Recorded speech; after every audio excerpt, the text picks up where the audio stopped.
ರಾಜಣ್ಣರನ್ನ ಇವತ್ತು ಸಚಿವ ಸ್ಥಾನದಿಂದ ಹೊರಗಿಡಲಾಗಿದೆ. ತಲೆದಂಡ ಅಂತ ಕರೀತಿರೋ ಮತ್ತೊಂದು ಕರೀತಿರೋ, ಆದರೆ ರಾಜೀನಾಮೆ ಅಂತ ಹೇಳೋದಕ್ಕಾಗಲ್ಲ. ಕಾರಣ ಅವರು ತಲೆದಂಡ ಆಗಿದ್ದಾರೆ. ಸಿದ್ದರಾಮಯ್ಯರ ಪರಮಾಪ್ತರ ಪೈಕಿ ಒಬ್ಬೊಬ್ಬರಾಗಿ ತಲೆದಂಡ ಆಗ್ತಾ ಇದ್ದಾರ. ವಾಲ್ಮೀಕಿ ಹಗರಣದ ಹೆಸರಿನಲ್ಲಿ ನಾಗೇಂದ್ರರವರು ಹೊರಗುಳಿದ್ರು. ಈಗ ಹೈಕಮಾಂಡ್ ನಾಯಕರನ್ನ ಎದುರು ಹಾಕಿಕೊಂಡ್ರು ಅಥವಾ ಹೈಕಮಾಂಡ್ ನಾಯಕರ ಕೆಲ ನಿರ್ಧಾರಗಳ ವಿರುದ್ಧವಾಗಿತ್ತು ರಾಜಣ್ಣರ ಹೇಳಿಕೆಗಳು ಎನ್ನುವಂತಹ ಕಾರಣಕ್ಕೋಸ್ಕರ ತಲೆದಂಡ ಆಯ್ತಾ. ಸಚಿವ ಸ್ಥಾನದಿಂದ KN Rajanna kick out. High command ಸೂಚನೆ ಮೇರೆಗೆ ತಲೆದಂಡ. ಆಪ್ತನ ತಲೆದಂಡ ಪಡೆದ ಸಿದ್ದರಾಮಯ್ಯ. ಕಳ್ಳೋಟು ಸಂಬಂಧ ವಿವಾದಾತ್ಮಕ ಹೇಳಿಕೆ ಕೊಟ್ಟರು. ಸಚಿವ ರಾಜಣ್ಣಗೆ ಮಾತೆ ಮುಳುವಾಯ್ತಾ, ಅವರ ನಾಲಿಗೆಯೇ ಅವರ ಶತ್ರು ಆಯ್ತಾ? ರಾಜಣ್ಣ ತಲೆದಂಡದ ಹಿಂದೆ ಇದ್ದಾರಾ DK ಶಿವಕುಮಾರ್? ರಾಜಣ್ಣ ರಾಜೀನಾಮೆಯೊಂದಿಗೆ ಎಲ್ಲ ಸರಿ ಹೋಗುತ್ತಾ? ಇದರಿಂದ ಕಾಂಗ್ರೆಸ್ಗೆಷ್ಟು ಲಾಭ ಮತ್ತು ನಷ್ಟ? ಪಕ್ಷದಿಂದಲೇ ರಾಜಣ್ಣರನ್ನ ಉಚ್ಚಾಟಿಸಲಾಗುತ್ತಾ? ಈಗ ಬರೀ ಸಚಿವ ಸ್ಥಾನದಿಂದ ಹೊರಗಿದ್ದಾರೆ. ಅಧಿವೇಶನದ ಮೊದಲ ದಿನವೇ ಭಾರಿ ಮುಜುಗರ. ಸಚಿವ ಸ್ಥಾನದಿಂದ ರಾಜಣ್ಣ ಕಿಕ್ಔಟ್ ಆಗಿದ್ದಾರೆ. ಹೈಕಮಾಂಡ್ ಸೂಚನೆ ಮೇರೆಗೆ ತಲೆದಂಡ. ರಾಜಣ್ಣ ಬರಬರುತ್ತ ಕಾಂಗ್ರೆಸ್ನಲ್ಲಿ ಈ ಹಿಂದೆ ಬಿಜೆಪಿಯಲ್ಲಿ ST ಸೋಮಶೇಖರ್ ಹೆಬ್ಬಾರಿದ್ದ ಹಾಗೆ ಒಂದು ತರಹದಲ್ಲಿ ತನ್ನ ಸ್ವಪಕ್ಷದಲ್ಲಿ ನಿಂತುಕೊಂಡೆ ಪಕ್ಕದ ಮನೆಯವರನ್ನ ಹೊಗಳೋದಕ್ಕೆ ಶುರು ಮಾಡಿದ್ರ. ರಾಜಣ್ಣ ಅವರ ಹಂತ ಹಂತವಾಗಿನ ಹೇಳಿಕೆಗಳು ಸ್ವಪಕ್ಷದ ನಾಯಕರುಗಳ ಕೆಂಗಣ್ಣಿ ಗುರಿ ಆಯ್ತಾ? ಎಲ್ಲಿವರೆಗೂ ಅಂತ ಹೇಳಿದ್ರೆ, ಇವತ್ತು KN ರಾಜಣ್ಣ ಯಾವ ಬಣದಲ್ಲಿ ಗುರುತಿಸ್ಕೋತಾರೆ ಅಂತ ಕೇಳಿದ್ರೆ ಅದು CM ಸಿದ್ದರಾಮಯ್ಯರ ಬಣದಲ್ಲಿ. ಕಟ್ಟ ಕಡೆಯವರೆಗೂ ಕೂಡ ಸಿದ್ದರಾಮಯ್ಯನವರು ಹೈಕಮಾಂಡ್ ನಾಯಕರನ್ನ ಮನವೊಲಿಸೋದಕ್ಕೆ ಪ್ರಯತ್ನ ಪಟ್ಟಿರ್ತಾರೆ. ಆದರೆ ಮನ ಒಲಿಸಲ್ಪಡದ ಹೈಕಮಾಂಡ್ ನಾಯಕರನ್ನ ಅಥವಾ ಆ ನಾಯಕರ ಮನಸ್ಸನ್ನ ಕದಡದವ್ರು ಯಾರು?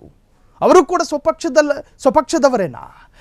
ಈ ಬಗ್ಗೆ ಚರ್ಚೆ ಮಾಡೋದಕ್ಕೆ ಇವತ್ತು ನಮ್ಮ ಡಿಬೇಟ್ ಕಾರ್ಯಕ್ರಮದಲ್ಲಿ ಎಲ್ಲ ಪಕ್ಷದ ಘಟಾನುಘಟಿ ನಾಯಕರುಗಳಿದ್ದಾರೆ. ಅವರನ್ನ ಸ್ವಾಗತ ಮಾಡೋಣ. ಪ್ರಥಮವಾಗಿ ಕಾಂಗ್ರೆಸ್ನ ವಕ್ತಾರರಾಗಿರ್ತಕ್ಕಂತಹ ಶರವಣ ಅವರಿದ್ದಾರೆ. ಅವರಿಗೆ ಆತ್ಮೀಯವಾದಂತಹ ಕಾರ್ಯಕ್ರಮಕ್ಕೆ ಸ್ವಾಗತ. ನಮಸ್ಕಾರ. ಇನ್ನು ಅದೇ ತರಹ ಬಿಜೆಪಿಯ ವಕ್ತಾರರಾಗಿ ಆತ್ಮಾನಂದ ಅವರು ಕೂಡ ಬಂದಿದ್ದಾರೆ. ಅವರಿಗೂ ಕೂಡ ಆತ್ಮೀಯ ಸ್ವಾಗತ. ಇನ್ನು JDS ಪಕ್ಷದ ವಕ್ತಾರರಾಗಿ ನಾಗೇಂದ್ರ ಅವರು ಕೂಡ ಈ ಕಾರ್ಯಕ್ರಮದಲ್ಲಿ ಪಾಲ್ಗೊಂಡಿದ್ದಾರೆ. ಅವರಿಗೂ ಕೂಡ ಆತ್ಮೀಯವಾದಂತಹ ಸ್ವಾಗತವನ್ನು ಬಯಸ್ತೀನಿ. ಪ್ರಥಮವಾಗಿ ನಾನು ಬಿಜೆಪಿ ಅಂತ ಹೋಗ್ತಾ ಇದ್ದೀನಿ. ಸರ್, ಇವತ್ತು ರಾಜಣ್ಣ ಅವರನ್ನು ಕಳೆದುಕೊಂಡಂತಹ ಕಾಂಗ್ರೆಸ್ ನಿಜ ಕೂಡ ಈ ಕಾಂಗ್ರೆಸ್ಸು ಅದರಲ್ಲೂ ಕೂಡ ಹೈಕಮಾಂಡ್ ನಾಯಕರು ಕೈಯಲ್ಲಿ ಸಂವಿಧಾನವನ್ನು ಹಿಡ್ಕೊಂಡು ಹೋಗ್ತಾರೆ. ಆದರೆ ಸತ್ಯ ಹೇಳಿದಂತಹ KN ರಾಜಣ್ಣರ ಮಾತನ್ನು ಸಹಿಸಿಕೊಳ್ಳೋದು ಸಾಧ್ಯ ಆಗಲಿಲ್ವಾ ಅಂತ ನಾನು ಕಾಂಗ್ರೆಸ್ ವಕ್ತಾರರ ಜೊತೆ ಕೇಳ್ತಾ ಇದ್ದೀನಿ ಪ್ರಶ್ನೆನ.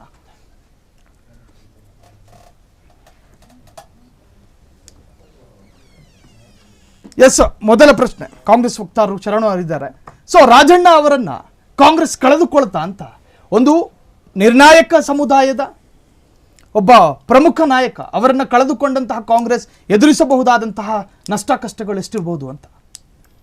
ಸರ್, ಈಗ ಮೊದಲನೇದಾಗಿ ಮನೆಯಲ್ಲಿ ಮಗ ತಪ್ಪು ಮಾಡಿದ್ರೆ ಅಪ್ಪ ಅದನ್ನು ತಿದ್ಕೋಬೇಕಂತ ಹೇಳಿದ್ರೆ ಅದಕ್ಕೆ ಮಗನ್ನ ಕಳ್ಕೊತಾನೆ ಅಂತ ಅರ್ಥ ಅಲ್ಲ ಅದು. ಈಗ ರಾಜಣ್ಣ ಅವರು ಒಂದು ಸಾಮಾನ್ಯವಾದಂಥ ವ್ಯಕ್ತಿ ಅಲ್ಲ. ಅವರು ಒಂದು ಮಂತ್ರಿ ಸ್ಥಾನದಲ್ಲಿದ್ದಾರೆ. ಅವರ ಒಂದು ಕ್ಷೇತ್ರದ ಜನವನ್ನು ಪ್ರತಿನಿಧಿಸ್ತಾ ಇದ್ದಾರೆ.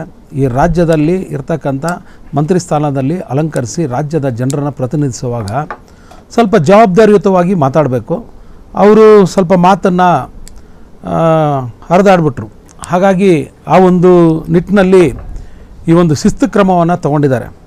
ನಮ್ಮಲ್ಲಿ ಪಕ್ಷದಲ್ಲಿ ಶಿಸ್ತು ಅನ್ನೋಕ್ಕಂಥದ್ದು ಭಾಳ ಭಾಳ ಭಾಳ ಇಂಪಾರ್ಟೆಂಟ್. ಯಾಕಂದರೆ ಕೆಳಮಟ್ಟದಿಂದ ಮೇಲ್ಮಟ್ಟದವರೆಗೂ ಈ ಒಂದು ಶಿಸ್ತು ಅಂತಕ್ಕಂಥದ್ದು ನೋಡ್ಬೋದು.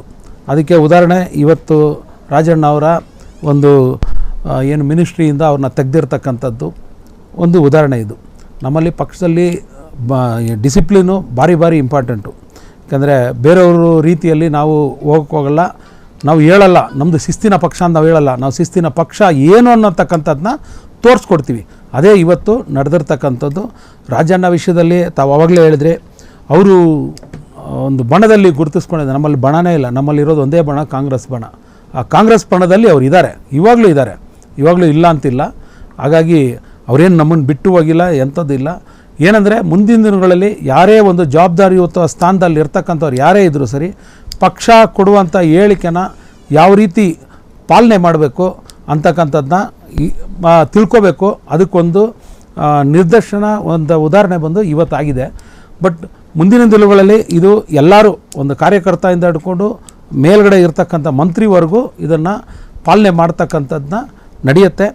ಈ ಒಂದು ರಾಜಣ್ಣವರು ತೆಗೆದಿರ್ತಕ್ಕಂಥ ಮಂತ್ರಿ ಸ್ಥಾನದಿಂದ ಹೊತ್ತು ಪಕ್ಷದಿಂದನೂ ಅಲ್ಲ, ಅವರ ಇನ್ನೊಂದು MLA ಸ್ಥಾನದಿಂದನೂ ಏನೂ ಇಲ್ಲ. ಸೊ ಹಾಗಾಗಿ ಇದೆಲ್ಲ ಏನಿಲ್ಲ. ಸಾಮಾನ್ಯವಾಗಿ ಅವರು ಇದನ್ನು ಒಪ್ಕೊಂಡು ಆ ರೀತಿ ಏನಾದರೂ ಬೇಸರ ಆಗಿದ್ದರೆ ಅವರು ಇವತ್ತು ಮಂತ್ರಿಮಂಡಲದಲ್ಲಿ ಕೂರ್ತಾನೆ ಇರಲಿಲ್ಲ, ಅಸೆಂಬ್ಲಿಯಲ್ಲಿ ಕೂರ್ತಾನೆ ಇರಲಿಲ್ಲ. ಇವತ್ತು ಸದನದಲ್ಲಿ ಅವರು ಆರಾಮಾಗಿ ಕೂತಿದ್ರು. ಅಂದರೆ ಪಕ್ಷದ ನಿರ್ಧಾರವನ್ನು ಒಪ್ಕೊಂಡು ಅವರು ಅಲ್ಲಿಗೆ ಕೂತಿದ್ರು. ಅದಾದಮೇಲೆ ಅವರು ಟಿ ವಿಗಳ ಮುಂದೆ ಮಾತಾಡಿರೋದು ತಾವು ನೋಡ್ಬೋದು. ಎಲ್ಲೋ ಒಂದು ರೀತಿ ಫ್ಲೋಲ್ಲಿ ನಾನು ಮಾತಾಡ್ಬಿಟ್ಟೆ ಅಂದರೆ ಆ ಒಂದು ತಪ್ಪು ಅವ್ರಿಗೆ ಅರಿವಾಗಿ ಅವರು ಅರ್ಥ ಮಾಡ್ಕೊಂಡಿದ್ದಾರೆ. ಹಾಗಾಗಿ ಈ ಒಂದು ನಿರ್ಧಾರನ ಪಕ್ಷ ತಗೊಂಡಿದೆ. ಇದಕ್ಕೆ ಯಾರು ರಾಜಣ್ಣವರಂತಲ್ಲ, ಯಾರೊಬ್ಬರು ಕಾರ್ಯಕರ್ತರು ಸಹ ತಲೆ ಬಗ್ಗುವಂಥ ಕೆಲಸವನ್ನು ಪಕ್ಷಕ್ಕೆ ಮಾಡಬೇಕು. ಶಿಸ್ತು ಭಾರಿ ಇಂಪಾರ್ಟೆಂಟು, ಅದನ್ನು ನಾವು ಪಾಲನೆ ಮಾಡ್ಕೊಂಡು ಬರ್ತಾ ಇದ್ದೀವಿ, ಪಕ್ಷನೂ ಅದನ್ನು ಪಾಲನೆ ಮಾಡ್ತಾ ಇದೆ. ಕ್ಷಣ ಕ್ಷಣದ ಸುದ್ದಿಗಳಿಗಾಗಿ ಫ್ರೀಡಂ ಟಿವಿ ಸಬ್ಸ್ಕ್ರೈಬ್ ಮಾಡಿ, ಲೈಕ್ ಮಾಡಿ ಹಾಗೂ ಫಾಲೋ ಮಾಡಿ. ಹೊಸ ಸುದ್ದಿಗಳ ನೋಟಿಫಿಕೇಶನ್ಗಾಗಿ ಬೆಲ್ ಐಕಾನ್ ಮೇಲೆ ಕ್ಲಿಕ್ ಮಾಡಿ.